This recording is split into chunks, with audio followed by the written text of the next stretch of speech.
Yo guys, what's up? Welcome to my creative cut. What I want to do for this cut is I want to create something a little bit special, a little bit different and a little bit creative. I'm going to create something off the runway. I work in London, I work around creatives, artists, models, and I want to implement that into the cut that I do today.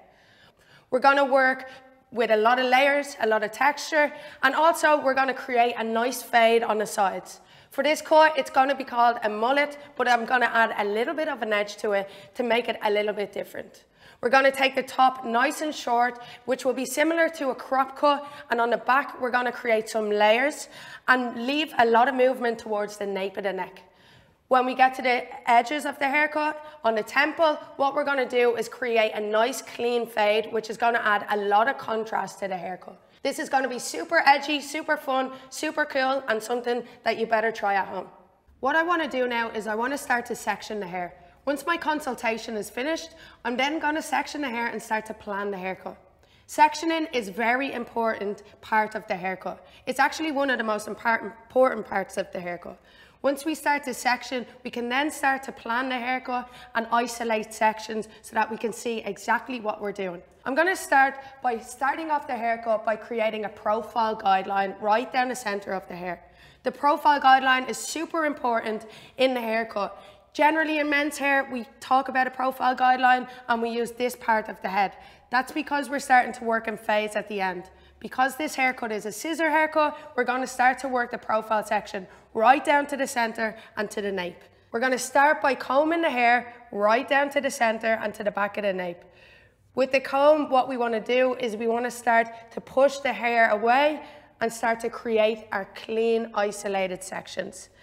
Now, it's important to start the haircut with the hair being 100% wet.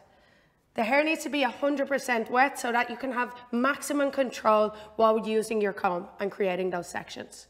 If the hair is 80% wet, it means that 20% will be hard to control and harder for you to section. And as this is so important, we need to make sure it's easier for us to implement the sections and to create the cut. So we're going to start to work with our profile section.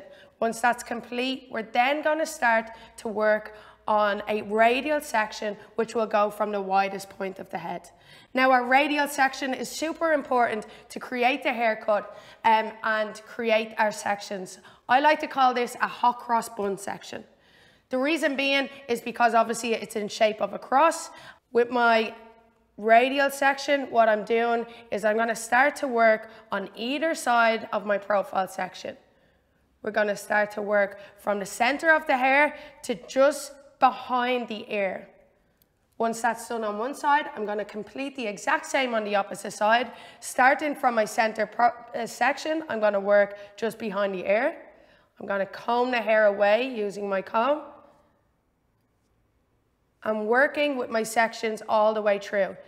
If you don't create a nice clean section on the first go, don't be afraid to go in and work with the section again. You can always go in and fix the section, and it's actually more important to do this than to go ahead and rush the section and part of the haircut. You will see it'll be a lot easier for you to then start your cutting. Once my radial section is done, I'm then going to start to work on my partial ridge. What I'm going to do is I'm going to start from the corner of the hair and pull the comb into the parting and comb the hair away. Now, it's important to always work with the natural fall of the haircut. In a lot of models, a lot of clients, our head shapes are different, the hair growth patterns are different, and this will change from client to client. What's important is to always keep your guidelines, and my guideline is at the natural fall of the head. I'm going to start to work that section in, nice and clean, and as I work towards the top, I'm going to comb this out of the way so that I can see my perfectly isolated section. I'm going to repeat the same on the opposite side, starting from the corner and working my way through into my recession area. I'm going to comb the hair down and you can see it's falling nice and natural, and I'm going to push this hair out of the way. Once that's done, I'm then going to start to work on the top panels of the haircut. With my top panels, I now want to start to isolate the sections using the clips on my sleeve. It's important to put your clips here just so that you don't have to reach around. You'll see exactly why I need to put my clips here when I start to comb the hair. You want to do this in a really fluid motion when you're working with the sections. So comb the hair right down to your profile section. You can clean and finalize that. Take your panel, and what you want to do is comb from the roots into the palm of your hand. This way you're going to captivate all of the hair around it. You're going to pull it into the center of your palm.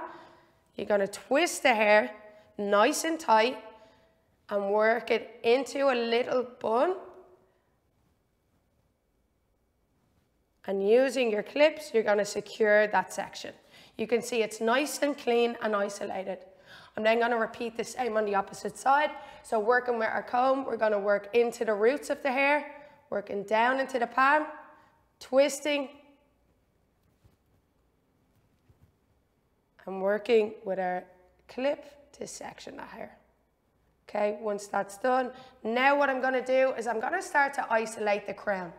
Now the crown isolation is quite important, and the reason being is because the crown is going to be one of the most difficult parts of the haircut.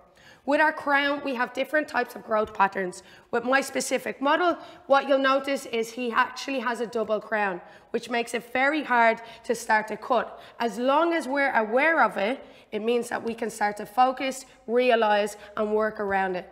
Everything we do should be versatile and should suit the client that we're working with. So as I start to work my sections, what I want to do is I want to bring the section right to a point at a tip. So I'm going to take this in two parts. First, we're going to reach our recession line. We're going to bring it down to the center of the head, to our profile guide, push the hair out of the way so it's nice and clean. And as we do this, I find it's a lot easier to actually push the hair, stand on the opposite side, comb the section into that point, and you can see you can grab it nice and firmly and nice and easy. From that point, what I want to do is stand directly behind my client, comb the hair into the palm, using the comb against the roots, firming it nice and tight, and clipping it into the top. As you can see, what we're left with is we're left with 4 panels around the side and back. Okay, we have 1, we have number 2, we have our side panels, and then working through our crown panel, we have a triangle shape. And on top, we have 2 panels on the top of the head, which is going to be the last part of the haircut. Once our sectioning is done, we can now start to plan the haircut. We can now figure out what layers, what graduation we want to work with, and where we want to start in the haircut.